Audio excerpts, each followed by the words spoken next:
मज़ेदार सा बीफ अचार गोश्त तैयार है। बड़ा खूबसूरत लग रहा है, खुशबू बड़ी आ रही है और बनाने का तरीका तो नहायत ही आसान है और बिल्कुल झटपट तैयार होने वाली रेसिपी है। यकीनन आप इसको बनाएंगे और इसको लाइक करेंगे।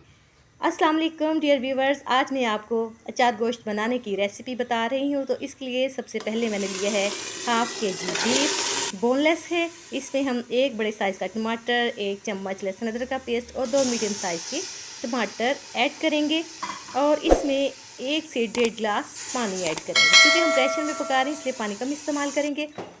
तो इसमें हम 1 टेबल स्पून खुश्क धनिया पाउडर डालेंगे, 1 टेबल स्पून नमक और 1 टेबल स्पून सुरख मिर्च और 1/4 टेबल स्पून हल्दी पाउडर, 2 लौंग, 1 दालचीनी का पीस और एक जो है वो लगाएंगे वो। इन सब अमेज़ी को हमने प्रेशर कुकर में पका लिया, पानी खुश्क हो गया, गोश्त जो है वो गल गया। इसको हमने बड़े बर्तन में निकाल लिया ताकि आसानी से इसकी भुनाई हो सके। और इसका पानी हम खुश्क करेंगे। पानी खुश्क करने के बाद हम 1 टेबल स्पून अचार गोश्त वाला पाउडर लेंगे और 1/2 प्याली में इसको मिक्स करके गोश्त में शामिल कर देंगे। उसको इतना भूनेंगे कि दही का पानी खुश्क हो जाए। अब इसके बाद हम 1 फुल भर के घी का चम्मच ऐड करेंगे और गोश्त को भून लेंगे।